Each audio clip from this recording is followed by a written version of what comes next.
I've had the great privilege over the past few days to get to know our next speaker, and her influence is international, and God has gifted her in a very significant way to communicate truth. And I love how Pastor Jack refers to her as a modern-day Deborah.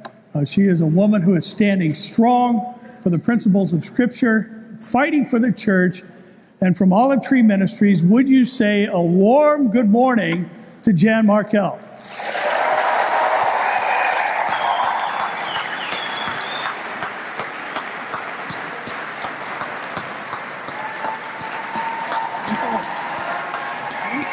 Thank you, Jan.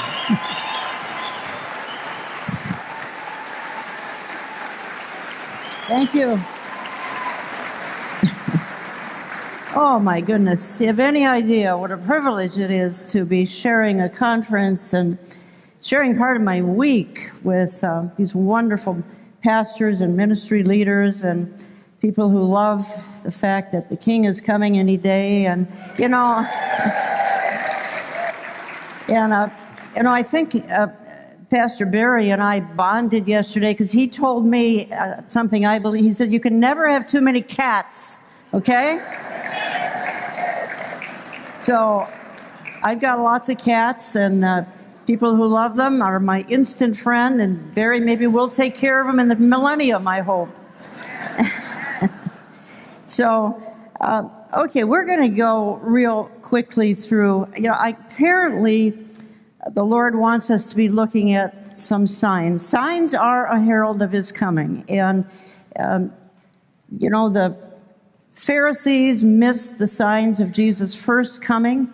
And the implication was, don't miss the signs of His next coming. And what I've done here for today is I'm going to have us look at probably what I would consider the 10 most prominent things that happened in the 2018, in the past year. And some of them may go over a little bit beyond that too, but I'm going to look, and I could pick 110 because so much is happening. And things are all falling in place, and that's the good news. Now, some of the issues that are taking place are troubling, and we'll consider them. And I'm going to spend just an extra few minutes on what I think is the number one sign. The number one issue is in Israel, and I'm saving that till the end, not because it's lesser in importance, it's just huge, but I want to end on a positive note, because the first 9 things that I'm going to consider aren't all that positive, and I want us to end, really positive, looking up and hopeful. And so I'm going to start with now you'll have to forgive me because, okay. Do I have them? Thank you. That's what I've been waiting for. Thank you so much. 21st century technology. It's wonderful. And so I'm going to start with this number one issue and I'm going to spend a little extra time on it, okay? So bear with me. Then other issues we're going to talk on will be a lot less time. But on this one, I feel that we have to spend... I'm just trying to get adjusted to everything. And that is the conflict between globalism and nationalism and chaos in Europe. And here's why I think this is so huge. Now, I think we're pretty much, my hunch is everyone here feels that an Antichrist is going to arise out of your ancient revived Roman Empire, etc. And what has to happen first is this globalism effort, this push to a one-world system. You and I know it as Antichrist system. I don't know that the perpetrators, the George Soroses and company, know that, but it's the rush to the one-world system. And I believe the headquarters of that will be Europe. So we're going to look at some of these specific issues concerned. Now, the future of globalism stands at a crossroads. Now, because of Brexit, all sorts of things, the Yellow Vest movement in Europe, right now the globalist effort in Europe is hurting. But here's the person who has thrown them the biggest monkey wrench that they didn't anticipate.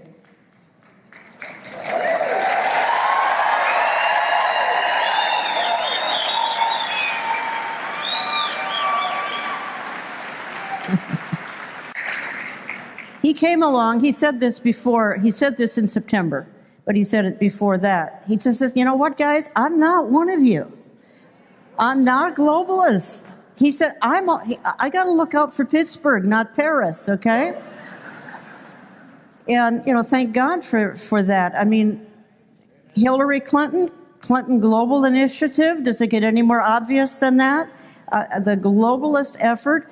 This gentleman, God used Donald Trump to put a stop. It was roaring. It was ready to blossom. Here in probably 2016, God said, it's not time yet.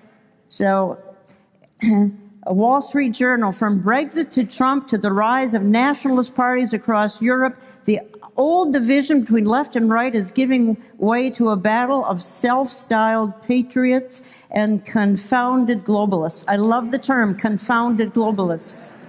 Confounded globalists. So what they did, this is now I'm going back to 2017.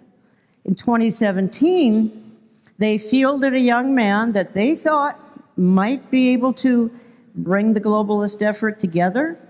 Emmanuel Macron, we could do a whole hour on Emmanuel Macron. He's just a suspicious character, and he is the arch globalist. He says there's no such thing as a French culture. He's the Prime Minister of France, and he said it because his vision is not France.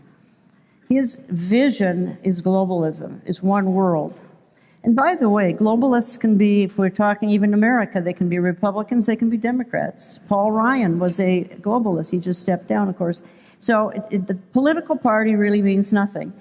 But just for a minute, let's dwell on Emmanuel Macron. And as Jack and I talked about Wednesday evening, he has The Economist magazine called him Europe's savior, ? First of all, they asked, can Trump be Europe's salvation? Well, no. Trump's the one who's thrown Europe the curveball. So now they're saying, how about Emmanuel Macron? Can he be Europe's savior? He's walking on water. He says he's going to govern like a Roman god. There are all sorts of interesting things about him. Again, he says there's no such thing as a French culture. That's the globalist view.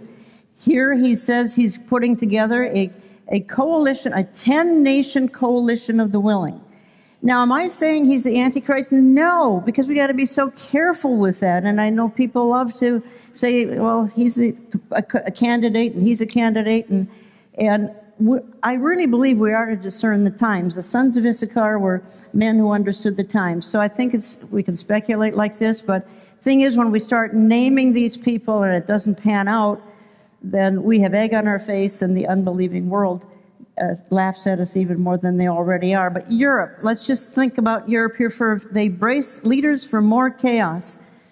And again, the yellow vest movement, those, and that's spreading from country to country, the yellow vests. And it's because those people don't like big government. They don't like the globalist effort. They're trying to claim their countries back. So anyway, now, all of this, just hold on a minute, because I just want to give you a little bit of background. The globalist effort goes back to Nimrod. For 5,000 years, these folks have been trying to install their one world system. They've used the Kabbalah, they've used the Rosicrucians, they've used the Masons, they've used the Council on Foreign Relations, they've used the League of Nations, they've used the United Nations, they've used some more modern-day efforts. They have tried for 5,000 years to install a new world order. Do they know that's Antichrist's kingdom? I don't know.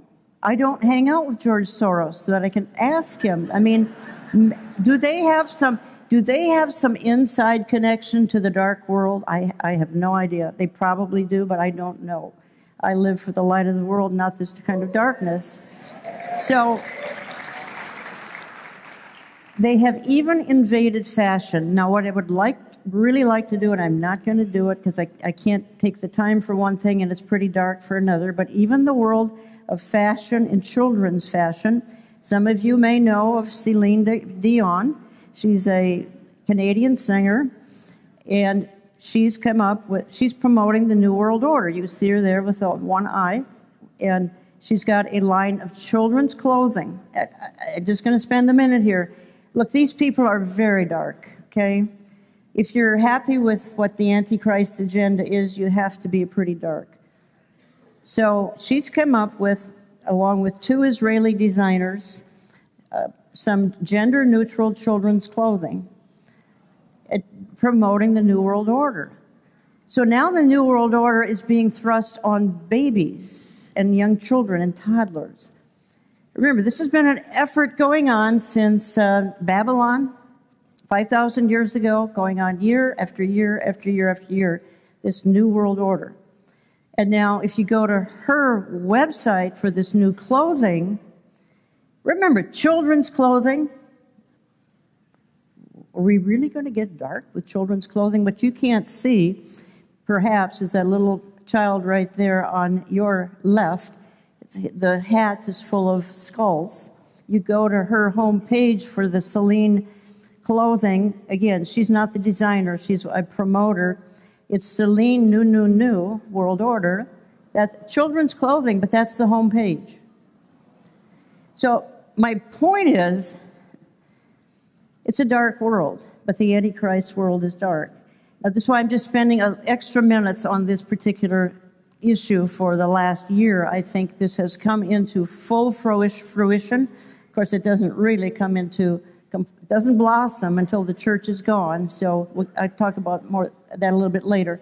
But this is being this is being thrust on children. And if I were to show you the entire line of the children's clothing, you've even got the Baphomet symbols all over the children's clothing. So this is how far the New World Order has come in 5,000 years. And should it be a surprise? All the way back in 1957, Henry Spock said, "What we want is a man of sufficient stature to hold the alliances of all people and to lift us out of the economic morass into which we are sinking. Send us such a man, and be he God or devil, we will receive him." So they're waiting for a man that will come and lead this New World Order. We know who that is. We don't know his name. We just know his office. His office is that of Antichrist. And when you see all the chaos about borders, again, the border situation, it's all about having one world. No borders, single government.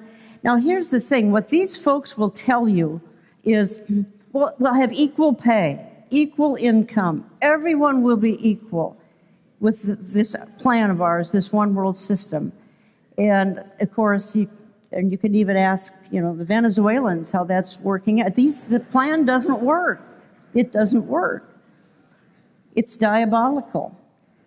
What does the Bible say? The Bible talks about this one world idea here in Revelation 13, and we can read it. It was given unto him to make war with the saints, to overcome them, and power was given him over all kindreds and tongues and nations, and all that dwell upon the earth shall worship him. So the Bible tells us there is coming a new world order.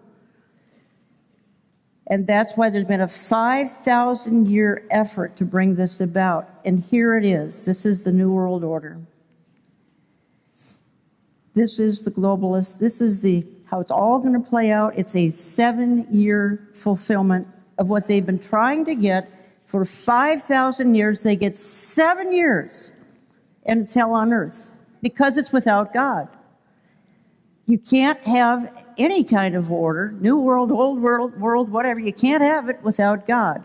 But the tribulation, that's the 7-year globalist paradise, where mountains are falling on people, where the birth pangs are going to be so incredibly horrific that, I'll get to that in just a moment.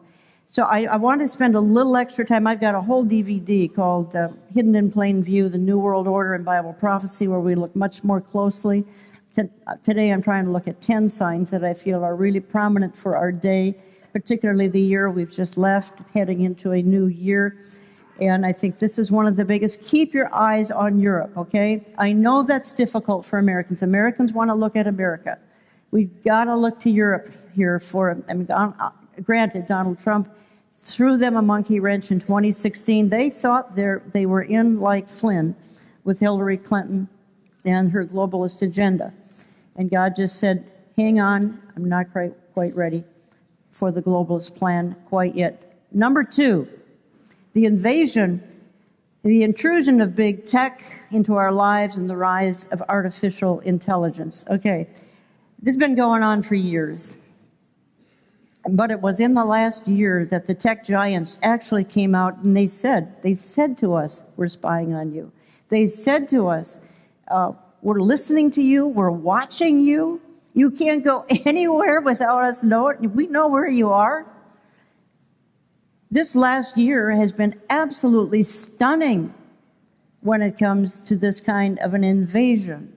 Now remember, this technology is going to be handed over to someone, and it's going to be used for extremely evil intent. And by the way, I'm not saying don't use technology. There's a wonderful side to it. With one click of the mouse, you get the gospel around the earth in 10 seconds. So it's a wonderful side to technology. But these fellows revealed their true colors this last year. They don't care. They're proud of the fact that they're invading your life in your home. Just a few headlines here. A study from a Vanderbilt professor finds Google tracking is even creepier than you thought, and then Google spying on your real-world movements, even if you have location history turned off. It's totally stunning what they're able to do. What is more stunning is what they'll do with it in that 7-year tribulation.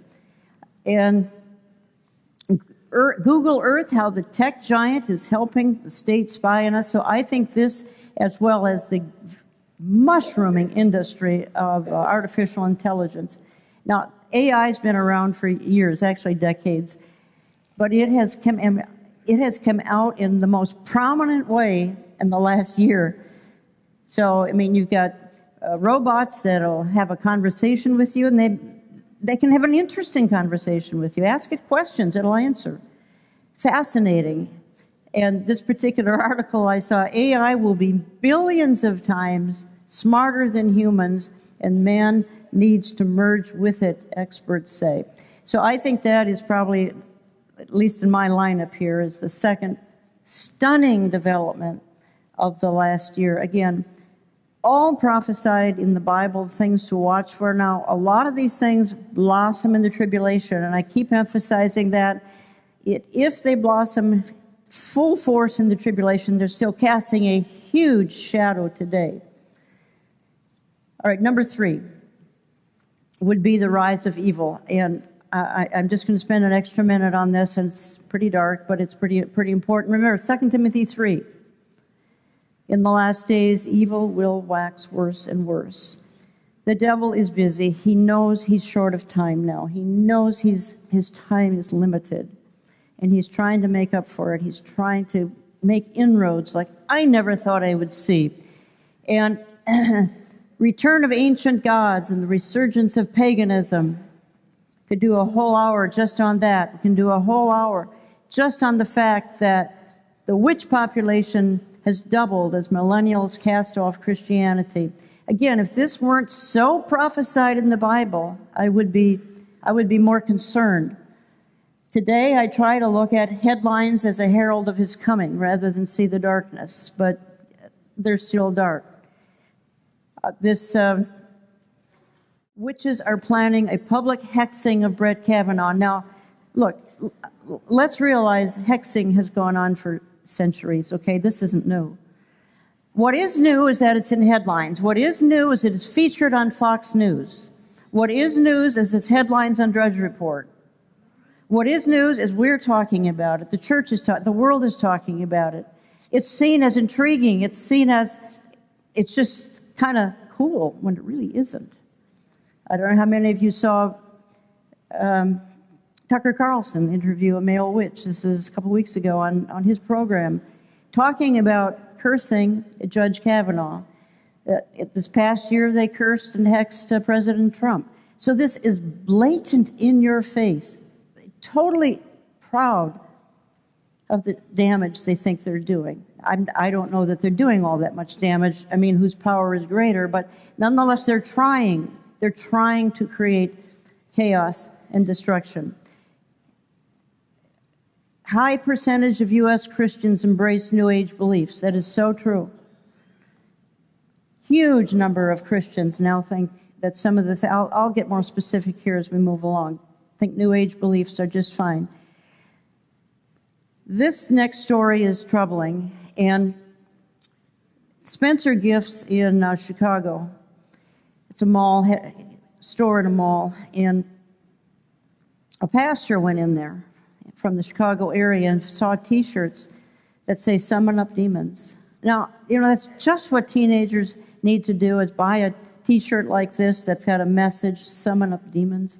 But again, because the hour is late, again, 2 Timothy 3:13, the last days evil will wax worse and worse. This is a growing phenomenon. And how many of you know that in September, right when the Kavanaugh hearings were at a gridlock, this Arch of Palmyra, let me tell you what the Arch of Palmyra is. That's a replica. It's an 11-ton replica of the Arch of Palmyra. This stood outside of the Temple of Baal or Baal.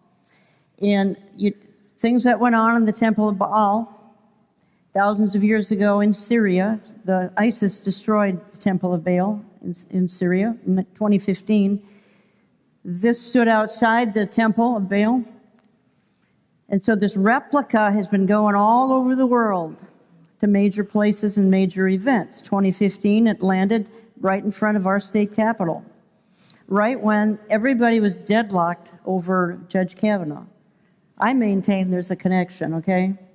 I just think there was. First of all, the Temple of Baal was all about unspeakable things and practices of eliminating children, and I believe that the conflict over Judge Kavanaugh was probably about eliminating children by way of abortion as well. So I just think there's a connection. There's just a connection that took place in late September of 2018. And then how many times when you see a school shooting or whatever, the perpetrators, I heard voices telling me to do it. I heard voices. Now, again, this has gone on forever. It's not in headlines forever. It's been in headlines the last year, 2 years. So again, this evil is rising and rising and rising as the enemy is trying to say, how can I redeem the time and make the most of what I probably don't have much time left, but boy, I'm going to do as much damage as I can. Okay, point number 4. So we're moving more quickly now. And that would be the U.S. troop withdrawal from Syria. And Amir gives a wonderful overview of this and a couple of his more recent updates, but I'll just cover it briefly because, number one, I'm concerned for some of those. If we go ahead with this, if President Trump isn't going to reverse, and I don't think he is, I am concerned about the Christians who remain in Syria, the Kurds in Syria, but the Kurds are our friends. I'm afraid they could get annihilated. And some other groups as well are under great danger, more danger with U.S. troops. But we'll see. We'll see where this goes. But here's where I think this is significant. This is one of the most stunning poses for pictures that I've ever seen. You talk about the Bible being more up to date than Time magazine. I mean, here you've got Iran's Rouhani, you've got Vladimir Putin and Recep Erdogan, hand in hand, good buddies. Well, they're scheming. They got an evil intent. They're going to march to Israel and seize her wealth. And I think if U.S. troops pull out of Syria, I think that this is forming what you might see as a perfect land bridge from Iran to certainly the Mediterranean and probably all the way to Israel. Will they come by land? Will they come? Who knows? I just think it's interesting. I don't think that this is timing that is, I think it's orchestrated by God. I really do. I really do, because it's so late. And even the media is talking about it. U.S. pullout strengthens Iran land bridge to the Mediterranean. So even the media. And I was listening the day the announcement was made that Donald Trump would be pulling U.S. troops out of Syria. I was listening, happened to be Mark Levin, his talk show, radio show. Mark is he's a Jew who at least reads his Bible. Whether or not he's reading Gog, Magog, Ezekiel 38, 39, I don't know. But I'm quoting Mark that night. He said, I see it. This is not a Christian, okay? He says, I see a major Mideast war in 2019 with Turkey, Iran, and Russia coming against Israel. Here's an unbelieving Jew who gets it. Most of our churches don't even get it, but Mark Levin gets it. He said, I am so concerned. So even the secular world is looking at this and is very concerned about the whole issue. Trump's sudden Syria pullout will embolden ISIS and Iran allies warned. Okay, let's move on to point number 5. And what I'm trying to do is look at 10 things. Again, I could pick 110, but look at 10 things that I think happened in the last year, certainly the last 2-3 years, that have huge significance on our time today and in the new year here. And I think number 5 is the crisis in the Vatican. And I know some of you are former Catholics, and there may be some practicing Catholics here. And frankly, I hear from practicing Catholics, not a lot, but some practicing Catholics who say, boy, our church is out of control. And I am so embarrassed by our church, the Vatican, and et cetera. And the Catholic Church's biggest crisis since the Reformation. So where is this leading? I don't know that we know, but I think my personal opinion is that a pope is going to become a false prophet. I'm not saying the current pope, though he may. The current pope is called the Vicar of the New World Order. He's called the Pope for the New World. He's called, talking about here, the New Roman Empire. He's a fellow who obviously thinks more about socialism and global warming and poverty and those kinds of issues than he does about the gospel. I don't think you hear him talking about that. But I think the instability in the Vatican should be watched. The fact that Catholics are getting disillusioned with the Vatican. And I believe a false prophet could arise, not saying he will, could arise out of the Vatican from the old Roman Empire. Again, I'm just suggesting we discern the times, okay? The sons of Issachar were men who understood the times. Our churches don't understand the times. That's why you're here at various events, because you want to understand the times. And the best way we can do that is to compare the Bible with what's happening. And I'm not talking about newspaper exegesis, okay? I'm talking about what the Bible predicts. Pastor Barry did that in the first message. What the Bible predicts. And if it's a tribulation event, again, it's casting a huge shadow today. Some of these events are church age events. So keep your eyes on the Catholic Church is in crisis, and its leaders are making it worse. Okay, let's move on here to point number 6, and that is the birth pangs. By the way, the birth pangs are global. I just interviewed a week ago a survivor of Paradise, California, Julie and Mark, and their dog got out barely. And I don't have to tell you that birth pangs around the world are simply completely, they're more intense, they're more frequent, and obviously this culminates, blossoms again in the tribulation, and quite frankly, the tribulation birth pangs will make some of the things going on now pale in significance, but don't tell that to somebody who's just gone through this. Or some of you remember Hurricane Michael a few months ago, Florida. But it's global. It's not just U.S. They are getting more intense. They are getting just absolutely more frightening. Imagine being caught up in something like this. I know some Calvary chapels are doing what they can for the Paradise folks in California, and it's an amazing story. And Julie and Mark are witnessing to anybody they can in the region there up in Paradise. And you know what they're mainly finding? And this is a foreshadowing of the tribulation. They're mainly finding when they witness to these survivors, hand shaking at God. We don't want to hear it. We don't want to hear it. Now, some are, thankfully. Some are listening. Some are responding, thankfully. But too many are mad at God. And they're going to move on. They're going to move on into eternity without him. This is just a little, kind of a little graph here, starting in 1900. And the high point, I think, is 2000 and coming down a little bit since that's around the world. Some of these stunning disaster events, 1900 to the present. So you can just see there how things are definitely accelerating as global events get more and more intense, painful, shocking, and heartbreaking. Again, let's try to look at headlines as a herald of his coming, or we're going to get terribly discouraged. Okay, let's move on. Point number 7. I'm going to spend just an extra few minutes on this. It's so important, and that would be a crisis in character. Romans 1 and 2 Timothy 3, character in mankind plus worsening strong delusion. Pastor Barry talked about the strong delusion this morning. I think God wants us to know there's strong delusion in the land. There's strong delusion in the world. And my goodness, when people are born and the most obvious thing with anybody's perception of reality is, well, I'm male or I'm female. Not anymore. Because of strong delusion, because of the decline in the character of man, because of, and this happens to be 8-year-old drag queens. If your parents won't let you do drag, you need new parents.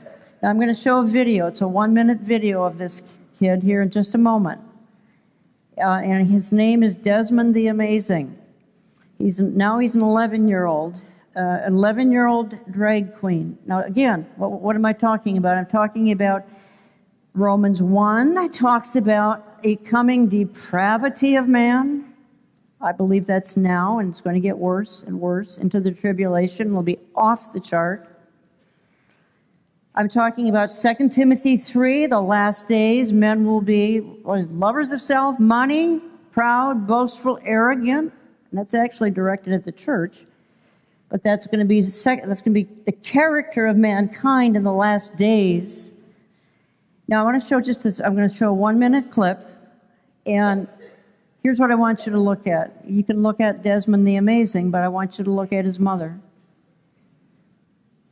When a kid's mother is bursting with pride over allowing her now 11-year-old to be a girl, we got a serious problem.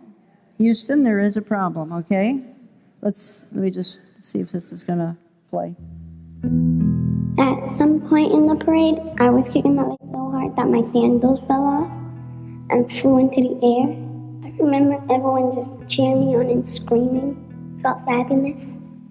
I am 10, and my mom is the best mom in the world.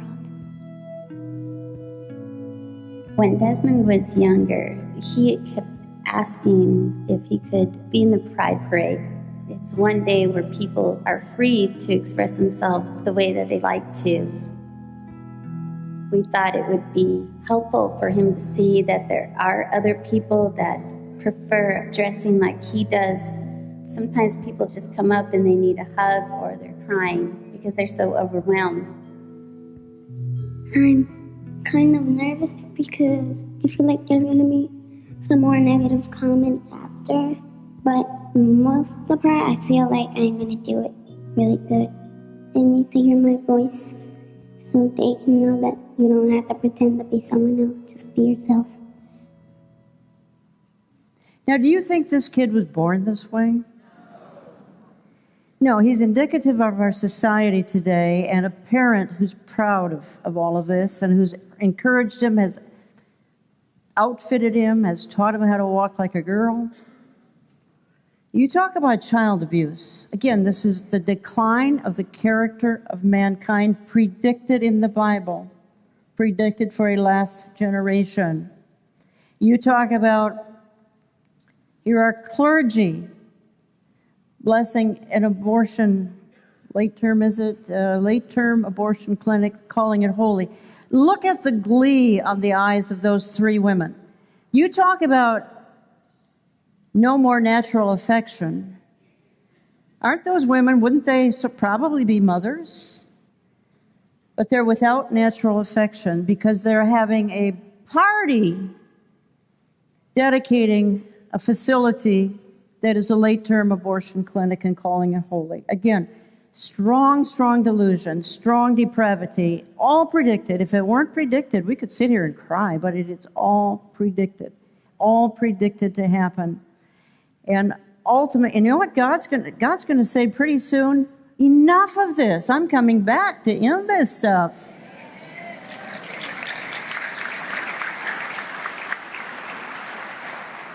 He's not going to take it much longer. He's given mankind the free will to do it. And look how we mess it up. And he's going to say enough is enough is enough. Jesus has to come back, put an end to it, get this tribulation going, get the millennial kingdom set up. Moving on here, I hope I made my point, okay? It's rough out there.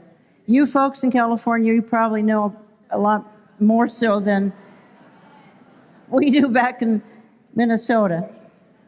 Not that we don't have aberration in Minnesota, too, and I'm going to spare you the details, but it's beyond weather, I'll guarantee you that. Okay, number 8, the escalation of apostasy and the mocking of Bible prophecy. Now, again, I don't want to get anybody in trouble here, so I'm kind of going to avoid getting into detail, but I did not think I would live to see. I mean, I grew up by the time I got to church, which was early teen years. I wasn't in church before that, but it was a Bible-believing, prophecy-loving, apostasy, warning about apostasy to come. I never thought I'd see the day. I probably couldn't have been prepared for ministry if I hadn't had that church, because it did prepare me, but my goodness, I didn't think I'd see some of the things going on today. Now we've got Andy Stanley, who's refashioning Christianity. He's telling us to unhitch from the Old Testament. He has the second largest church in America, so people are following him. We've got a movement. I'm going to not go into detail, but we've got a movement that I am concerned about. It is called the New Apostolic Reformation, and it's the fastest growing denomination in the world. It's independent, but it's been titled the New Apostolic Reformation, and it's kind of set aside the Bible so that they can focus more on miracles and some of the signs and wonders and healings, and I've been healed, so I believe in healing, and I know God is still healing today, but these folks will carry everything a couple of steps too far. Again, it's the fastest growing denomination, and it's going to be focusing on things that are not healthy. Here's one illustration. How many of you know what grave soaking is? This is what these people will do. This is a kind of a story in Charisma magazine, and it's people will lay on the grave of a deceased saint and hope that the spirit of the dead saint will come up into them. Called grave soaking. Now, I didn't think I'd live to see the day when Christians, and these folks call themselves evangelicals, I didn't think I'd live to see the day when we'd have folks out in cemeteries grave soaking. Give me a break. This is really off the chart. It's all predicted, this kind of... What is the most frequently referred to issue for the last days is the rise of false teaching, doctrine of demons, these kind of things are going to come into the church, wolves among the flock. And we've got Hindu Kundalini in the church today, we've got yoga, we've got Christian yoga, we've got all sorts of folks are drunk in the spirit, etc. And I don't believe things that are out of control are of God, and they're just absolutely on overdrive in our churches today. I'm very, very concerned about it, very concerned. Because at the same time, you won't hear any of these churches talking about the lateness of the hour. Jesus is coming back. We need to get our lives in order, because they're not focusing on that. They're focusing on gimmicky type things, signs and wonders, etc. So I'm very, very concerned. There's going on right now, it's called Christ Alignment Destiny Cards. That's Christianized tarot cards. Next, we're going to have Christianized Ouija boards, Christianized fortune-telling, Christianized seances. You see, everything's going way too far, way too far. Things I never thought I'd live to see. All of the things I'm talking about have gone on overdrive, I think, in the last year. That's why I'm talking about just 10 things that I see hyper overdrive in the last year. In my hometown of Minneapolis, St. Paul, we have a seminary, Luther Seminary. Just a few months ago, they had a drag in the Luther Seminary chapel, drag queen performance in their chapel. They thought it was fine. You talk again. What did Barry talk about? This delusion. Common sense has been blinded. Again, God's going to see things like this and say, enough is enough is enough is enough. I'm bringing it to an end. I'm bringing it to an end. That's the good news. So don't let this get you really down, because there is good news. Now, at the same time, the mocking of the truth is completely off the chart. Some of you are trying to find a church and you're having a hard time. I know. I hear from hundreds and hundreds and hundreds of you that you're having a hard time, and you're getting a lot of your information and your inspiration online, various radio, TV. But the mocking at the same time, the mocking of the King is coming, is also off the chart. Jan Markell's End Time Hysteria Conference, that was in headlines. Excuse me? End Time Hysteria Conference. People are getting saved. People are getting informed. People are getting encouraged. People are hearing the truth.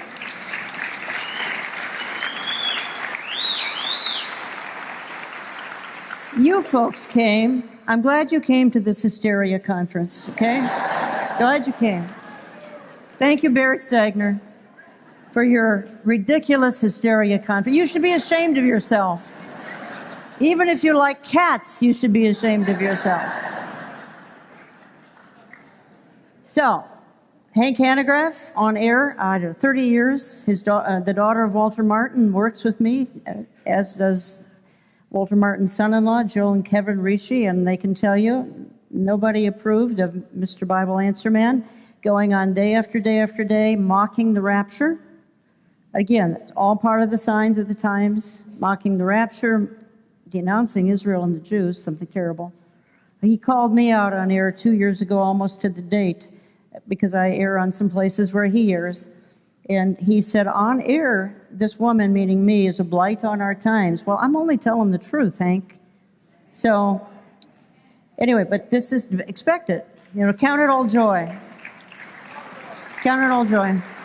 Now I'm going back further than a year in this next little clip. It's a very short, 39-second clip. This is beyond a year. This is to April of 2016, but it shows the mocking. Okay, now, in April of 2016, Michelle Bachmann was on my program, as she often is, and we were talking about President Obama at the time, and what we talked about on my program got all the way back to him, and this is, here again, perfect illustration of mocking, scoffing, and again, of the truth, and of the most important truth that's probably out there. Just this week, Michelle Bachmann actually predicted that I would bring about the biblical end of days. Now that's a legacy. That's big. I mean, Lincoln, Washington, they didn't do that.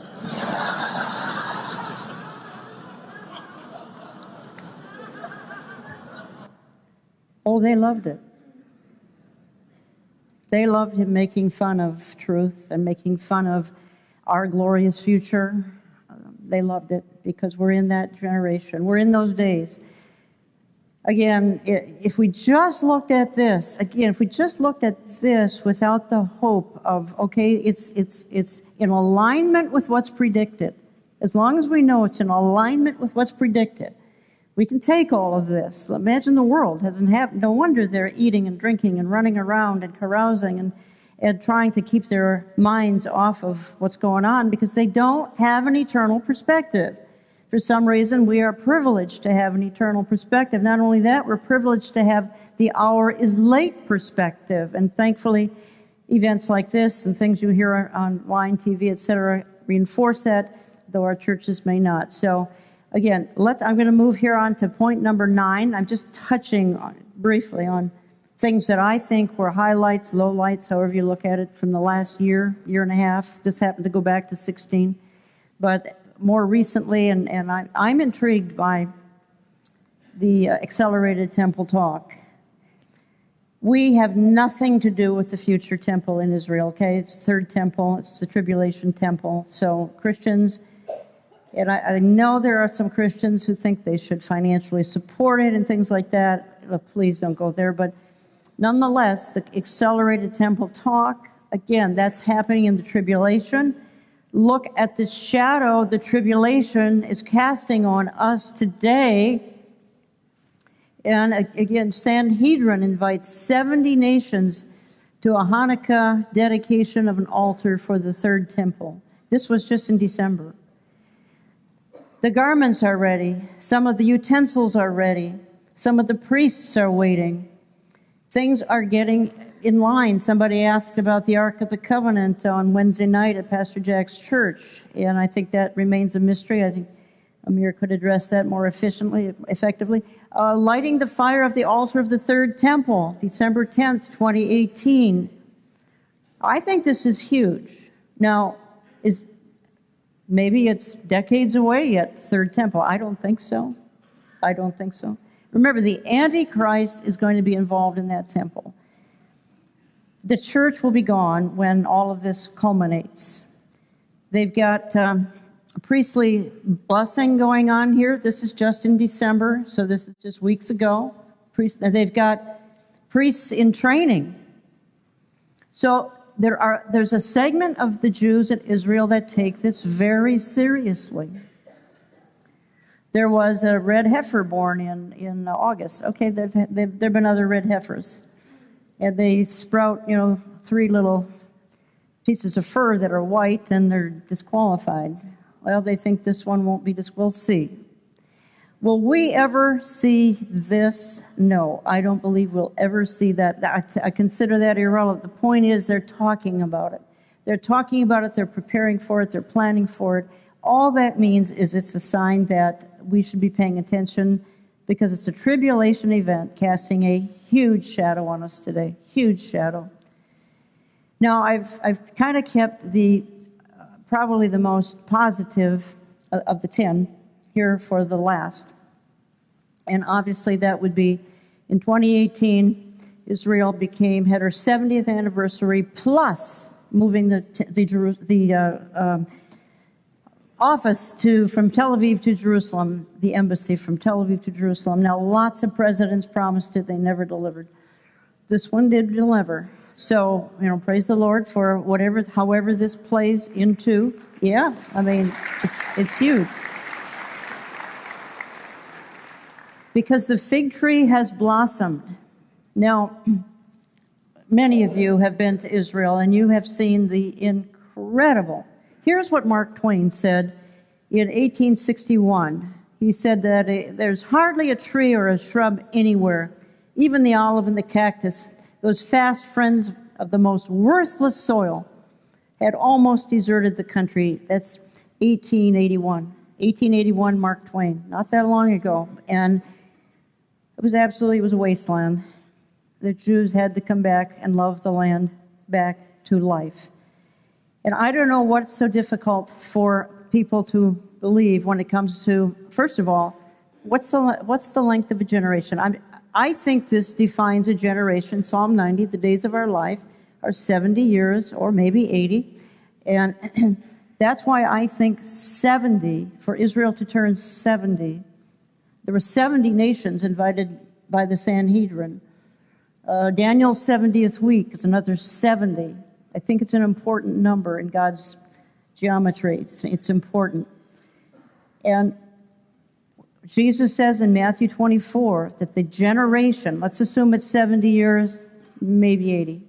the generation that sees Israel's rebirth, Matthew 24, will see all these signs fulfilled, including tribulation signs, so the church is not present at that time. So that's why I think what happened May 14th, 2018, reflecting on May 14th, 1948, is so significant, plus the embassy move. Oh, you got 2 for 1 there. That's incredible. What Satan meant for evil through the Holocaust, God did use some of it for good, because the UN voted, partly a sympathy vote, to let this bedraggled group of people who have been chased from pillar to post, from country to country. Like my grandparents came from Russia trying to get away from some of the struggles of Russian pogroms, etc. They came to, of all places, why didn't they pick Florida? Or they picked northern Minnesota, where it's very cold, okay? Northern Minnesota. They became merchants to the miners in northern Minnesota, opened furniture stores and things like that, and they made an all-new life for themselves. They came legally, too, folks. They came legally, okay?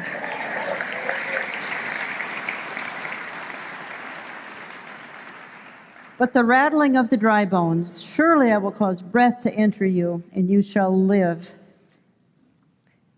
And it goes on to say in that wonderful chapter of Ezekiel 37, it goes on to ask, can these bones live?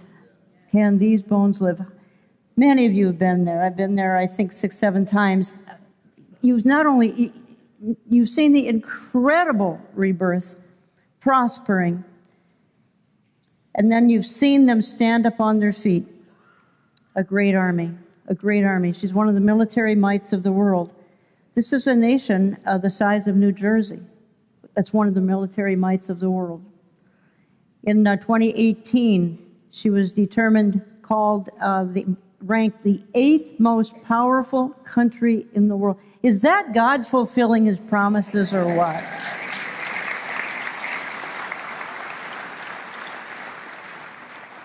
Incredible promise that he has fulfilled. 8th most powerful country in the world.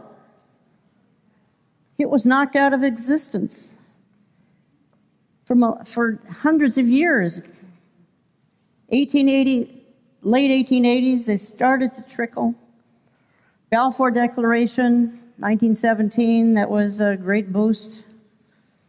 And we know the rest of the history. And then in the last year came this coin. It's Donald Trump and King Cyrus, because that's what the Jews think of Donald Trump. They put him on a coin with King Cyrus. Now, who was Cyrus? King Cyrus allowed the Jews to come back and rebuild their temple from the Babylonian captivity.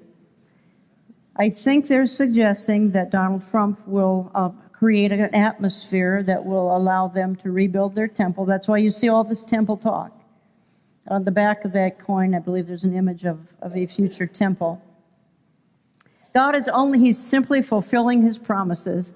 I am with you and will watch over you wherever you go, and I will bring you back to this land, and I will not leave you until I have done what I promised you. Now, that's a verse I think you can take to heart as well. It's given to the Jews, but I believe he's saying this. If you're going through a really rough time here today, and some of you are, I believe he's saying to you, I will not leave you until I've done all that I've promised for you.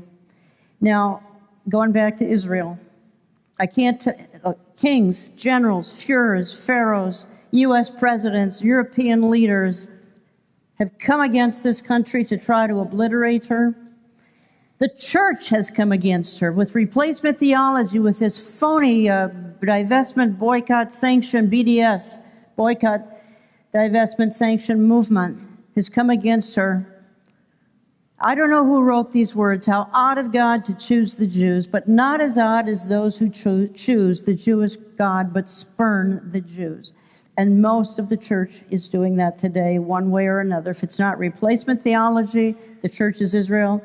It's, again, the BDS movement, which has infected every mainline denomination. It's even creeping into our evangelical church because of social justice, which is the new passion of the evangelical church, social justice, serve the immigrant, serve the poor, and all of that, and all of those good works are fine, but the preaching of the gospel and the message of salvation is being set aside, and also is being set aside is the church's once appreciation, at least for Israel. The evangelical church has usually been a strong friend of Israel. Many still are, but some are leaving. So what I want to do is I just want to close here. I'm going to play a 2-minute clip. This goes back to May 14th, 2018, 70th anniversary celebration in Israel, because I want us to end here on a high note. And watch the drone light show here as the Israelis celebrate anniversary number 70. I think they were in awe. Even if they're secular, I suspect some of them are in awe of how far they've come since Mark Twain said, hey, not even a cactus can survive here. And now you're the 8th most powerful country in the world, most influential technology, the things that they have to offer. Let's watch.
Give the Lord a hand. 70.